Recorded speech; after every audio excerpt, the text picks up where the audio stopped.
Thanks for joining us at Right On Replicas, where we're proud to bring you the best scale model kit reviews on the planet. This review is brought to you in part by Rogers Hobby Center in Saginaw, Michigan, where the fun begins. This review covers the Tyrrell P34 six-wheel Formula One racer. It's a 120 scale kit from Tamiya, number 20053. Now, the Tyrrell P34, that stood for Project 34, was commonly known as a six-wheeler, and it was an experimental design that used four 10-inch diameter wheels at the front with two ordinary wheels in the back, and has been called the most photographed and recognizable design in the history of motorsports. Now, the P-34 began racing in the '76 season, and its golden moment came when it won the Swedish Grand Prix. Now, changes to the P-34 and the B version for the '77 season made it uncompetitive, and the concept was subsequently abandoned. F1 rules later stipulated that cars can only have up to four wheels. Now, this kit has about 100 pieces molded in blue, black, and silver with a chrome tree and soft vinyl tires. When you're done, it's about 7 3/4 inches long, 3 inches wide, and 1 3/4 inches high. And it also has two nice decal sheets. Oh, that's our program director, Newt. Hey, come on in here, Newt. You got a question?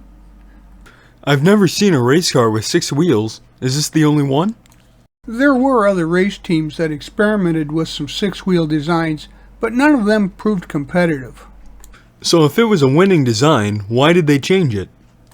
Each year there are changes in the F1 rules that race teams have to adjust to, and it did win one race, but it only actually did well on race courses with long straightaways and wide curves.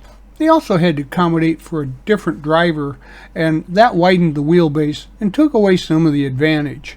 Here are the contents of the kit, originally released in '77, and subsequently it was re-released with some upgrades. This version has upgraded decals and new molds for the cowling and the airfoil. You see there in the white sprue. But you'll notice that some of the old sprues and molding technology are showing their age in this vintage kit. An original release in 1977, it was subsequently re-released with different upgrades. My example had upgraded decals and new molds for the cowling and the airfoil, as you can see on the white sprue there. Unfortunately, the old mold portions are showing their age because back then the molding technology was not quite as good. As you can see, they're very colorful decals and the register is great. There's actually two sets, this one being mostly exterior and the other being some of the interior decals as well. The kit comes with a driver figure, but I elected not to use mine. That, of course, is up to you. Grab these pieces as they are the main components for the engine, and they're off the silver sprue and they'll start construction. Assemble the engine block as shown, and the transmission is separate because they're different colors. Commonly called sprue goo, I mix up a little bit of liquid cement and some plastic sprue that's cut up into little pieces, and after it melts all together, just cap it off. Use a small brush and you can use it to fill just about any gap or seam, and the plastic will sand the same way because it's plastic.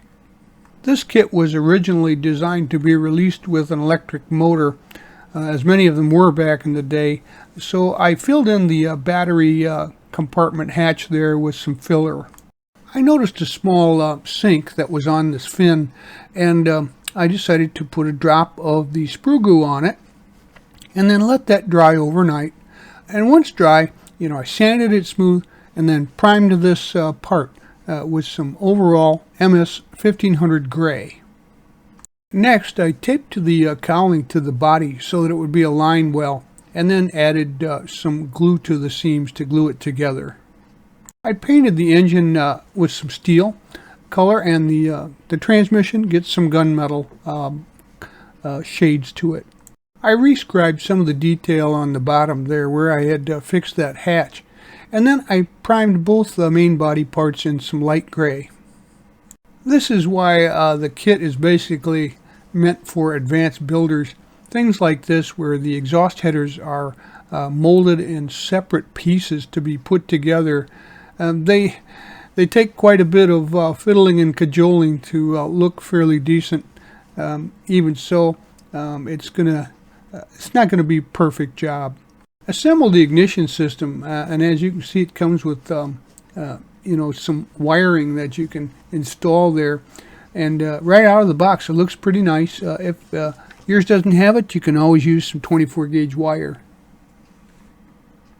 I'll paint the flat black generator and mount there with some steel and add that to the engine. Glue the ignition system there to the manifold valley, and you can see the red detailing as well. Next, highlight the headers there with a little bluish hues towards the entrance, and then the whole thing, of course, was base coat with some metallic silver.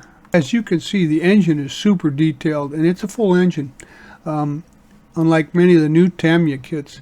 Also, it's got a lot of coolant hoses, and the ignition wiring, etc., make for a pretty complex assembly. Adding the gearbox to the back end really makes for a complete engine. And with the ignition wires in place through the heads, it's really quite attractive. Next, assemble the frame that holds the distribution case there, and then the brakes with the air intakes are assembled to that. And then that same assembly here from a different angle. There's just a lot of good detail in this area.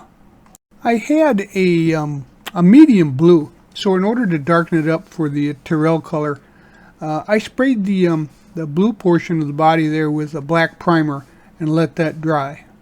The bottom plate gets painted aluminum. The main body is blue, of course, and then the cowling is still in primer, and the seat gets painted a white color. Now, after the cowling gets painted white and dried, then you can add some of the first decals to the front there, as you see. And permanent dry fitting is going to be the watchword on this kit, of course, to make sure that there's no interference, even from some of the thicknesses of paint and adhesives. So continue to dry fit everything before you glue it together. The roll cage for the body comes from the chrome sprue trees. It's not really, I think, a good looking piece. So get that out, trim up the tabs and clean that up for later construction. I added the seatbelt decals to the seats so that they would dry before construction. Add the details to the bottom plate, the battery box, the roll bar, and the pedals up front. Parts from the kit, and assemble the front brake assemblies. Again, there's actually quite a bit of detail molded into these small assemblies. Assembly of the front end here, the steering assembly, is pretty complex, but refer to the directions here at the end of the review to see exactly how those are installed. See here the detailing of that front steering assembly. It actually looks pretty nice when it's finished. So you see both units are assembled here, both the directional controller and the suspension for the rear suspension of the front wheels. Two different controls up front. Now you can scrape any paint, by the way, any chrome plating as well from any of the parts to make sure they glue well. And then go ahead and mate the engine transmission to the bottom plate. It's starting to look pretty good. Decals come off the carrier very nicely, so they'll go into place well. Just be sure that you've got plenty of warm water to move them around, and then, wipe them off on the surface with a soft cloth or a tissue.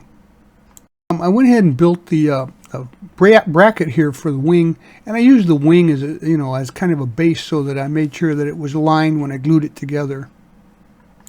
Once the bracket is dried, you can add that to the bottom of the wing, and then detail that with the red or blue paint for the entire unit, and then detail that bracket with the red warning light behind it, and apply the decals accordingly. Here you see that I had sliced the decals along the mating lines there so that you could remove the cowling later once the model is built. Assembly of the body there it's a little tricky because the molds aren't exactly trued. So once you get them mated and glue in place, go ahead and clamp them so that they don't pop out away from each other. So you can see the front end here that's been assembled to the body and clamped into position to dry, and it's starting to look very realistic.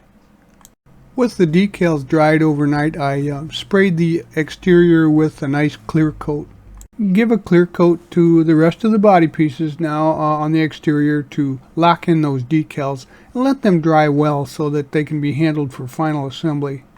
Get the wheels out and clean those up, and then after they've been primed with a black primer, spray them with Model Master gunmetal.